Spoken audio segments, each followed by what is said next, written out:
vamos a hablar de uno de los grandes personajes de nuestra historia, una figura casi mítica, al que consideramos héroe a pesar de que no murió en el campo de batalla. Me refiero al brujo de los Andes, al líder de la resistencia de la Breña, Andrés Avelino Cáceres. Gracias a Cáceres obtuvimos nuestra más importante victoria en la guerra con Chile, en la batalla de Tarapacá, en 1879. Luego, él se convirtió en presidente de la República en el periodo conocido como la Reconstrucción Nacional.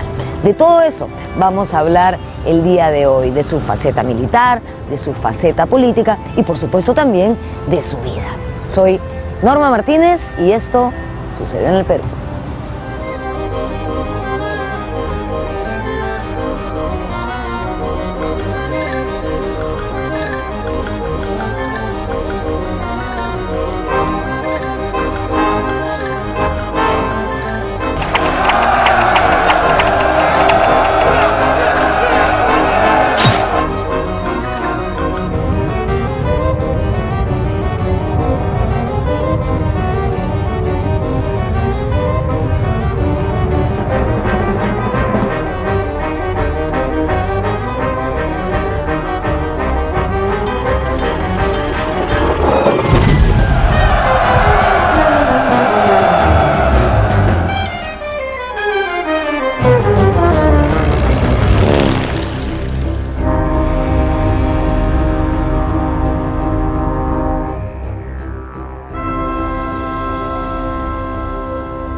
Cáceres fue por excelencia un hombre de armas. Si Grau es nuestro gran héroe naval, Cáceres es el gran militar de tierra, el que ganó sus ascensos a pulso en el campo de batalla. Si bien nuestros héroes de la guerra con Chile son admirables, muchos de ellos pelearon sabiendo tal vez que estaban destinados al sacrificio. El caso de Cáceres es distinto. Él siempre creyó en la victoria, en el triunfo. Esta es su historia.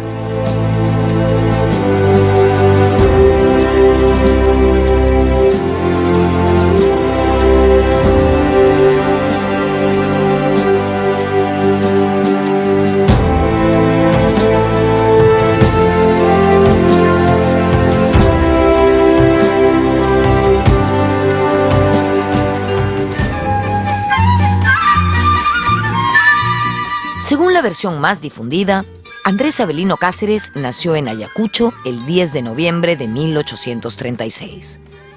Sus padres eran propietarios de grandes haciendas.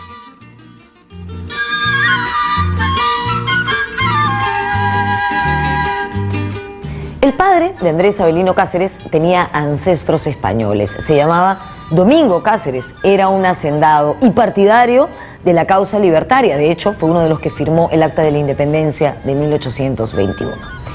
Su madre fue la matrona ayacuchana Justa Dorregaray Cueva, vinculada a la legendaria Catalina Huanca y a la estirpe de los caciques Apo Alaya. En su infancia, en su casona ayacuchana y en las haciendas de su padre, Andrés Avelino Cáceres pudo establecer contacto con indígenas y de ellos aprendió sus costumbres y el quechua. Y esa información fue luego valiosísima para él, porque le permitió relacionarse de mejor manera con sus tropas de origen andino y campesino.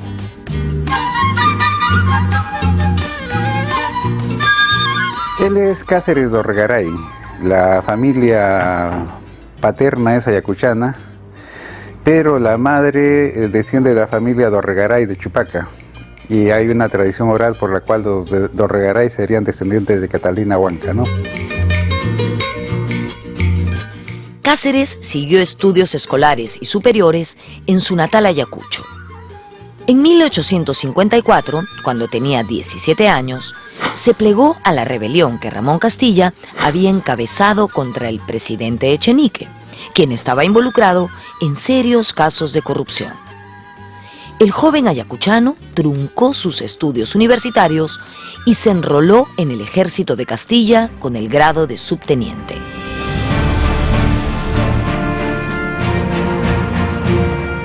Él ve pasar por Ayacucho las tropas al mando del general Castillo, que pertenecían precisamente a las tropas del general Ramón Castilla. Y él a los 17 años se pliega a esas fuerzas y desde ahí inicia su carrera militar.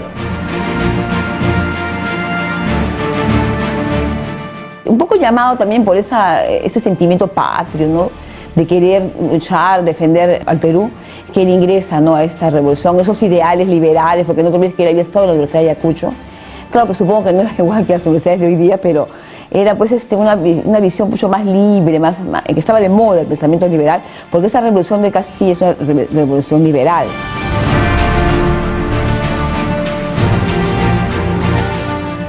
Cáceres reforzó su admiración por Ramón Castilla cuando éste decretó la abolición del tributo indígena y la esclavitud.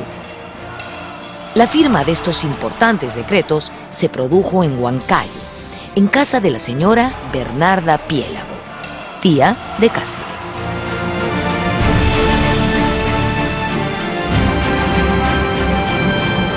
Bernarda Piélago, propietaria de una importante hacienda, Tucle, toda una figura en Huancayo, y Cáceres se aloja en casa. Bernarda es su tía y se aloja en su casa en 1854. Y ahí Castilla firma la abolición de la esclavitud, la supresión del tributo indígena.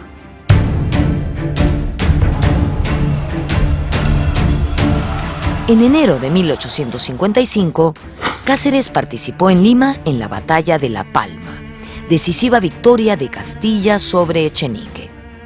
Se inició así el segundo gobierno del caudillo tarapaqueño, quien estableció una constitución de carácter liberal. Andrés Avelino Cáceres fue un leal y valiente partidario de Ramón Castilla y como tal lo acompañó en varias campañas militares que Castilla comandó. De hecho, Cáceres era capitán cuando le tocó defender a Castilla del ataque de Manuel Ignacio de Vivanco, que se rebelaba contra el entonces presidente. En la toma y asalto de Arequipa, reducto de Vivanco, ocurrida en 1858, Cáceres fue herido en la cara. Se recuperó rápidamente y regresó al ejército, pero claro, con una cicatriz que le cruzaba el párpado izquierdo y por la cual se ganó el apodo de El Tuerto Cáceres.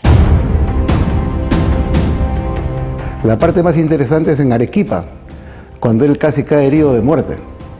Y el mariscal Castilla tiene unas palabras premonitorias sobre él, ¿no? Y le dice: herida grave, muy grave, pero no mortal. Está preparado para misiones muy superiores, ¿no? Un pasaje premonitorio del sobreviviente del mariscal, ¿no? En 1859, el gobierno ecuatoriano ofreció territorio peruano a sus acreedores británicos como parte del pago de su deuda externa. Tras fracasar los intentos diplomáticos, el gobierno de Castilla envió una expedición contra el Ecuador. En enero de 1860, el ejército peruano desembarcó en Guayaquil sin encontrar resistencia. Con el grado de capitán, Cáceres formó parte de esa victoriosa expedición. Los ecuatorianos retrocedieron en su arbitraria medida y las tropas de Castilla retornaron al Perú. En 1862, Cáceres fue nombrado ayudante de la legación peruana en Francia. El oficial ayacuchano aprovechó este viaje a Europa para tratarse la herida del ojo y aprender tácticas militares. Él estudia en la Academia Sancerre de París, es una academia militar muy importante, y pienso que eso puede haber sido muy influyente porque los franceses tienen la experiencia del combate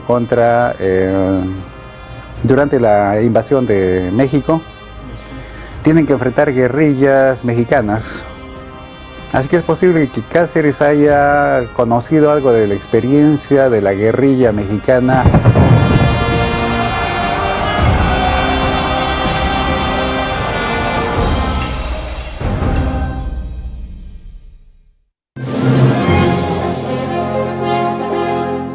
De regreso al Perú, Cáceres participó en la rebelión de Mariano Ignacio Prado contra el gobierno de Peset.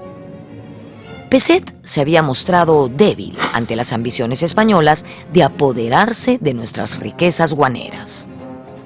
En mérito a su desempeño en esa victoriosa campaña, Cáceres fue ascendido a teniente coronel.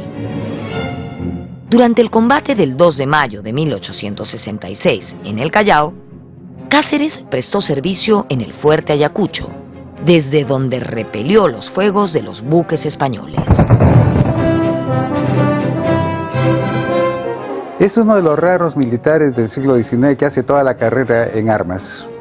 Desde la batalla de La Palma hasta el inicio de la guerra con Chile, al que llega con grado de coronel, todos sus ascensos son por acciones de armas, ¿no? Porque hay muchos militares que se convierten en militares a raíz de golpes de Estado, ¿no? Se dan títulos de coroneles, generales directamente sin hacer la carrera.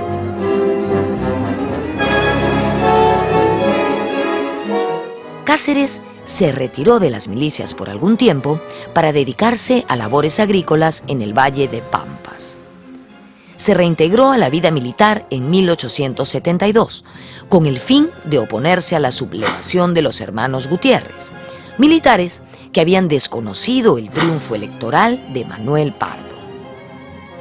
Vencidos los Gutiérrez, el gobierno civilista le otorgó a Cáceres la subjefatura del batallón Cepita. Cáceres, al poco tiempo, develó un amotinamiento de sargentos de ese batallón. En reconocimiento a esta acción, se le otorgó el mando del Cepita. De esta forma, se dedicó a instruir a aquel escuadrón que más adelante lo acompañaría en gloriosas jornadas. En 1874, el gobierno de Manuel Pardo enfrentó el levantamiento de Nicolás de Piérola, personaje con quien Cáceres mantendría una relación conflictiva.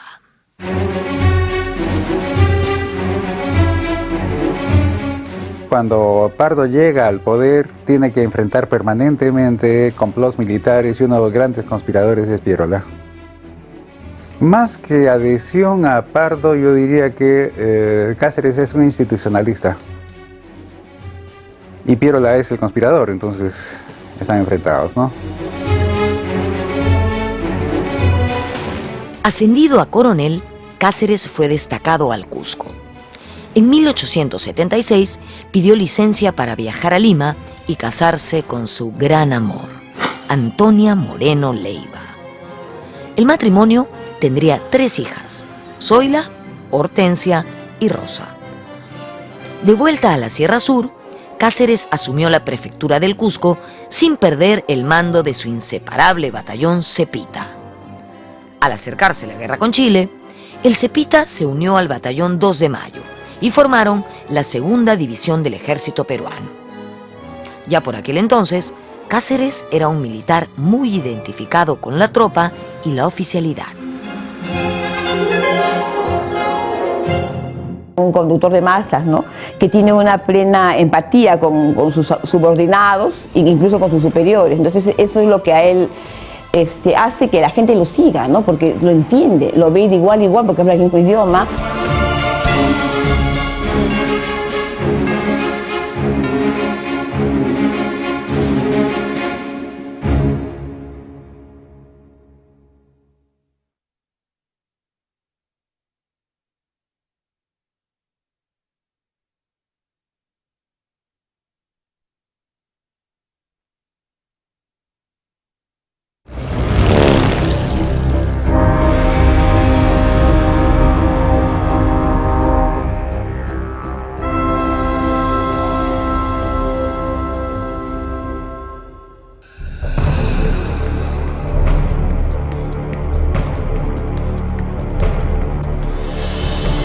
Chile le declaró la guerra al Perú en abril de 1879. En octubre